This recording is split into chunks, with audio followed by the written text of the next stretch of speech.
society is coming apart at the seams. This is not the Ontario we want, we expect. It's not acceptable. So there's one party, when the election calls, to me, there's one party that has at its core to fix the things that are broken, to replace the things that need replacing, to look at the well-being of people as its primary concern. One party. Its reason for being. It was created to look at the well-being of people first, center every decision. One party. The other two parties, you tell me why they're in existence, except to get elected. One party. And that's the party that called, and it's a party that called Andrea Horwath. So she's been the leader of that party for 12 years. Consistent, determined, courageous. I have not been involved in the party for more, but you can't be more courageous than to lead this party with so many caring people who are working for change. That takes courage to lead this party. And successful. It's somebody I felt I could trust because I knew her. It's somebody I know Ontario can trust because you know her. So without any further comment, I want to introduce you to the next Premier of Ontario, Andrea Horwath. Thank you.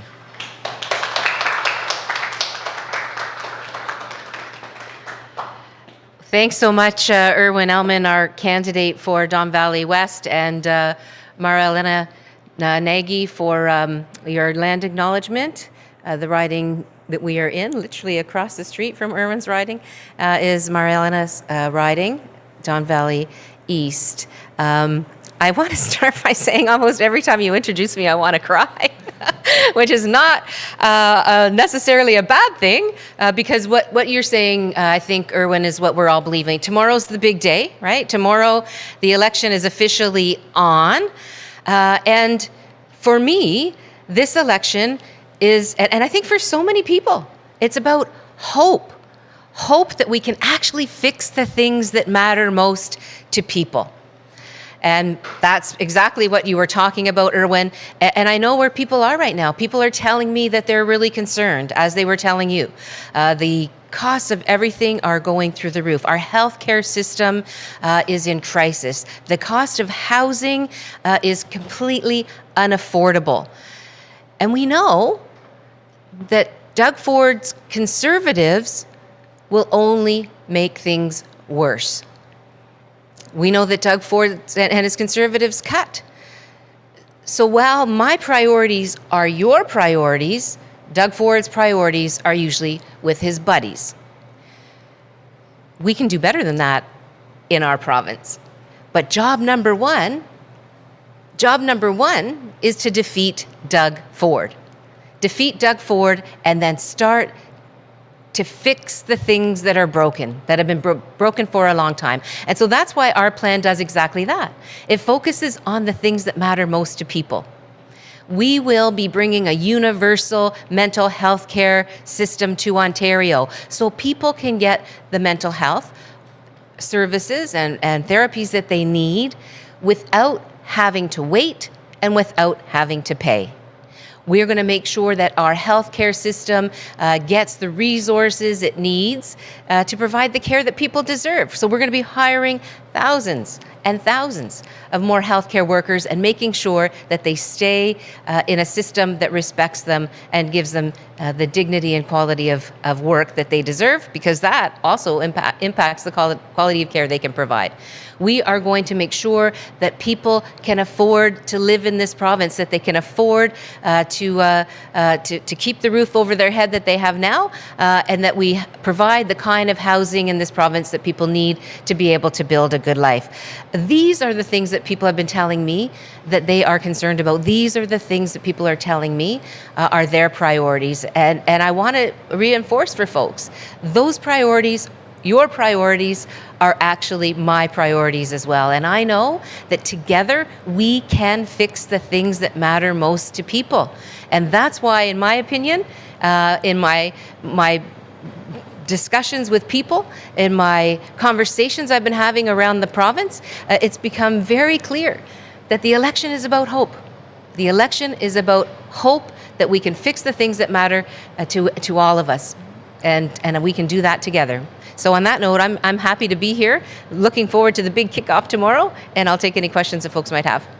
So we'll move directly to Zoom questions this morning. If you have a question, please use the raise hand function to let us know. First question comes from Charlie Pinkerton from Queen's Park Briefing. Morning, Charlie.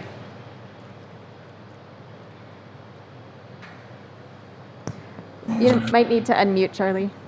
Hi, sorry, I'm in a little bit of a loud coffee shop, so please excuse me. Andrea, I wanted to ask you, what you're doing today makes me recall right before, a few days before the 2019 federal election, where the federal NDP leader, Jagmeet Singh, came out and essentially shared what his priorities would be if there was going to be a minority situation. The press release we just saw from you, those priorities, is this what this today is at all? Are these sort of terms for a cooperation in case that is the election result? Absolutely not. What this is an assurance to the people of Ontario that they have an option to choose the party that's prepared to fix the things that are broken, that were broken by 15 years of the Liberals. And of course, they did have 15 years to deal with the housing crisis. They actually brought us hallway medicine, if folks recall. They brought us the gas plant scandal. They sold off Hydro One, and it made hydro much more expensive for all of us. You know, people deserved better than that then, which is why they made the right decision last election to show that that party that they weren't happy with their loss of with their lack of focus on the things that matter to people. But of course, Doug Ford got elected, and things got even worse. Life got even harder for people. And so, what this election is for me, and what this press conference is this morning, this announcement this morning, is to show people that you can have a party that gives you hope again. You know, I get it. People are cynical. People are very cynical about politics and about whether any government could ever fix what's wrong, what's been broken. But I can assure you that that can be done. And that's why we've laid out our priorities, because we've listened to what people have to say. We're listening to their concerns, and we know people right now, they don't want the moon and the stars. They just want to know that a government gets what their top concerns are, gets what they're worried about, and goes to work every day to fix what's broken and make sure that what matters most is fixed in our province. And you sent out a press release today, this morning, regarding the draft of a Supreme Court decision in the U.S. Regarding Roe versus Wade. This is in the United States. We are in Ontario, Canada. Is this not you bringing this topic into the discourse here in Ontario? And you know, how is this helpful in any way when this isn't something that's happening here? Well, I have to say that women's rights are always at risk. And to see what's happening in the States is not only terrifying, it's not only wrong, it not only makes me angry, but it is exhausting. It's exhausting to know that women and our rights, our reproductive rights, our rights over decisions of how to manage our own bodies and our own health care are once again in the public discourse, and likely or have the possibility of being rolled back in our next door neighboring country, the USA. We all know that these are battles that have been fought for decades. I was fighting these battles, thinking about these issues, working towards women's rights when I was in university, before I got to university. And now, at this phase in my life, I have to worry about the rolling back of reproductive rights for women. It's every woman who is concerned about their reproductive rights, concerned about having to fight the same old battles over again, is, I'm sure, thinking exactly the kinds of things I'm thinking of. As a leader, as a woman, it's my obligation. It's required that I have a voice on these issues, regardless of where they stem from. Next question comes from Colin DeMello from Global News. Hi, Andrea. Colin. So just wanted to talk about just wanted to talk about the election campaign itself. So it's going to be starting tomorrow, as you know. I wanted to get a sense from you about the tone of the campaign, right? In the 2018 campaign, you know, things got a little bit heated. It did get a bit nasty. We've seen from the federal election campaign as well, where there are a lot of heightened emotions coming out of the pandemic. What are you committing to in terms of tone for the campaign? How sharp are your attacks going to be against your opponents? Well, Colin, as I mentioned this morning, I'm going to try to stay as focused as I possibly can on what matters most to people. I have been talking to folks a lot over the last little while, and I think you're right. People are in a very tenuous place in terms of what we've been through in the last couple of years. It's created a lot of anxiety for folks. It's created a lot of tension, and I think one of the things that helps heal some of that tension is people not having to worry about whether they can make the rent this month, whether their landlord is going to be sending them a notice that their rent's going to increase by 20%, knowing that as a young person that's doing all the right things and saving up for that first home, that they're actually going to be able to realize that dream, knowing that when your loved ones are starting to fail in health, that they can get the home care they need to stay well at home, and if necessary, if long-term care is necessary for them, that care is going to be of the highest quality. These are things that people tell me they're concerned about. Our healthcare system that really was on its knees when Doug Ford took over and continues to be even worse now. I mean, surgery backlogs, lack of staffing. In Hamilton, the Health Sciences Center is telling us that the Health Sciences complex of hospitals is telling us that they've never been worse off when it comes to their ability to meet the needs of patients coming into the hospitals. And so people need to know that these things can be fixed. And that reduces tension. When people feel that the things that matter most to them, they don't have to worry about anymore, it takes it off of their plate.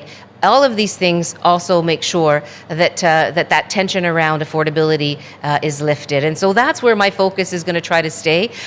Who knows? It's a 28-day campaign. I can't speak for the others, but I'm not going to be shy. I'm not going to be shy to identify that conservative cuts are going to make things worse, because we all know that's what happens. So Doug Ford and his Conservatives are going to make things even worse. You don't make things better by cutting even more. And of course, the disappointment that we've all had in the Liberals, who for 15 years had a chance to prioritize these things but chose not to. I'm not going to be shy about talking about that. Making sure that people know, what the governments that what we've experienced over the last 20 years or so have left us with, versus where we can be, the hope that people can have if they elect a government that actually puts the things that are priorities of theirs at the top of our priority list. That's where I'm going to try to stay. Okay, thank you. And on the campaign platform, I know I've been asking this probably repeatedly for the last number of days, but when are we going to see the fully costed platform? Tomorrow, all eyes and ears are going to be on the election campaign. People are going to start tuning in, hopefully. When are we actually going to see from the NDP the fully costed platform now that you have the government's numbers?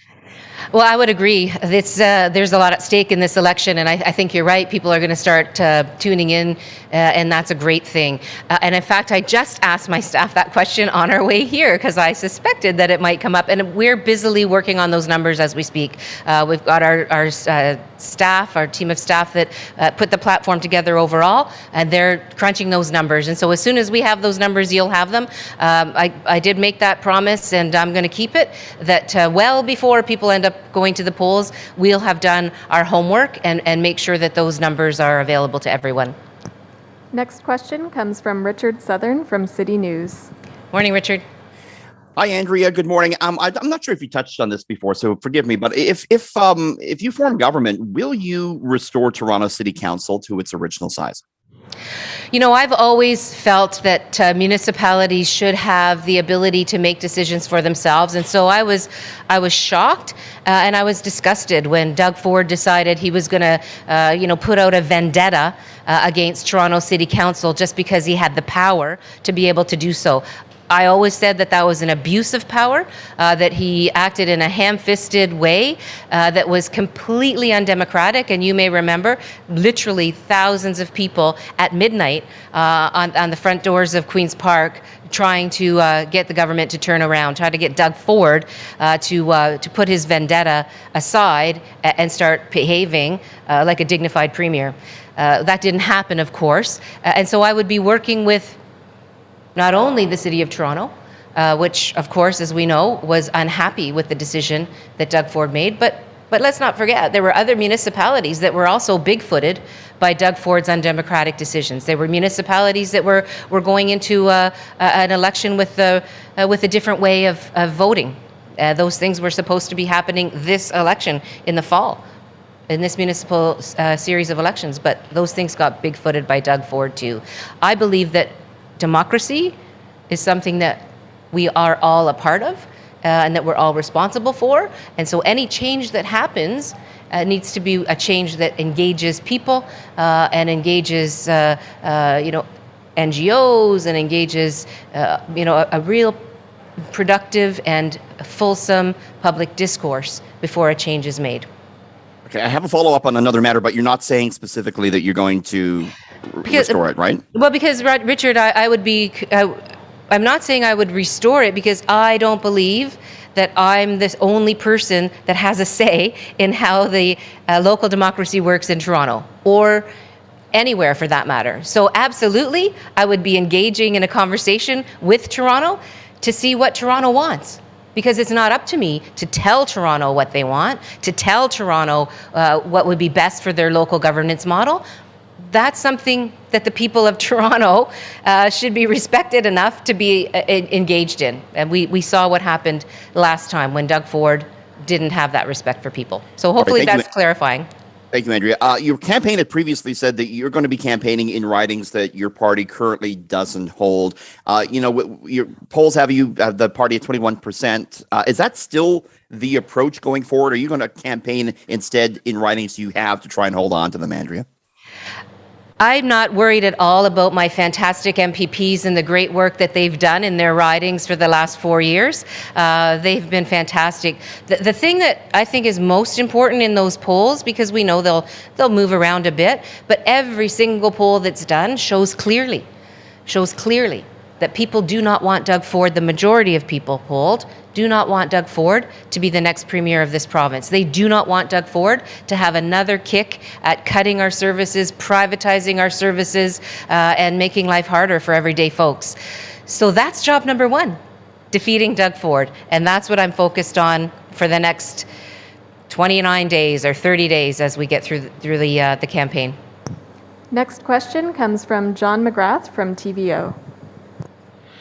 Good morning, Andrew. Actually, building a bit on your last answer there, I mean, if job one is defeating the progressive Conservatives, are you cognizant, are you anxious at all about, obviously you're competing to beat, Liberal candidates as well as Tories. Are you worried about your campaign maybe having to pull its punches so that you don't say anything during the campaign that could poison potential negotiations after the election is over? No, in fact, what I'm focused on is making sure that people know that they can have a government that puts what matters most to them at the top of the priority list, that they can have someone who gets them, that shares their priorities, and I know it's hard. I know that people can be cynical about the promises that politicians make on a campaign trail. But what I can guarantee folks is this: I'm not going to promise the moon and the stars. I'm going to focus on the things that matter most to you, the things that you've been telling me that matter the most. Making sure that everyday people can afford everyday life. Making sure that our hospitals are there for us when we need them, right? Making sure that our seniors care system is something that we can have confidence in, that our loved ones are going to be treated with dignity and quality of life in their golden years. Making sure that mental health care, dental care, prescription drugs are all affordable for folks, are in fact part of our universal healthcare system, because that will also make life more affordable. You know, this is what this campaign is all about. I believe it's about hope. It's about hope that these things that matter most can and will be fixed. And I will go to Queen's Park every day with my sleeves rolled up and work very hard to ensure that we get those things done. And I don't have any interest whatsoever in talking about the other details, except to say to folks, this time, the best chance you have, the best shot at defeating Doug Ford is by voting NDP. So together, let's do that, and we can change the things that are problematic. We can fix the things that matter most to all of us. Earlier this morning, Stephen Del Duca was making an announcement about their environment plan, and he suggested that you and the Progressive Conservatives are sounding or using similar attacks against the Liberals. I think implying that you're reading from the same pages. Just wondering if you could respond to that. I have no idea what Mr. Del Duca is talking about, but what I do know is that we are in a situation where our current government is not serious about the climate crisis, that we have a premier in Ontario that is taking us backwards in that regard. He's actually been fighting against the climate change challenges that we face. Our plan is one that's quite robust. The Green New Democratic deal, it includes everything from real plans to electrify our transit systems, as well as have an EV strategy where we're actually helping people to buy electric vehicles, to a completely massive retrofit program to reduce the impact of buildings on the environment. We've really got a robust plan, and it's something I'm very, very proud of. Look, Stephen Del Duca's Liberals, they chopped into the Greenbelt something like 17 times when they were in office. So I think he better be thoughtful about his own past performance. Next question comes from Cynthia Mulligan from City News. Hi, Cynthia. You may need to unmute, Cynthia. There we go. Hi. Can you hear me, Andrea? I can now, Cynthia. Yep. I'm listening to you today, and I'm wondering who you think your biggest threat is as this election gets underway. Is it Doug Ford and a potential majority, or is it the Liberals? Because you seem to be going after them almost equally. Are you worried about the Liberals stealing away some of your votes if people adopt to strategic voting? Not at all. In fact, this time, the best shot at getting rid of Doug Ford is voting NDP. We're going into this campaign tomorrow with 40 seats that we won in the last campaign. The last campaign, the Liberals only had 7 seats. They don't even have party status. So we believe that, and we know that the things that matter most to people can be addressed if we come together this time and make sure that Doug Ford is defeated with a vote for the NDP.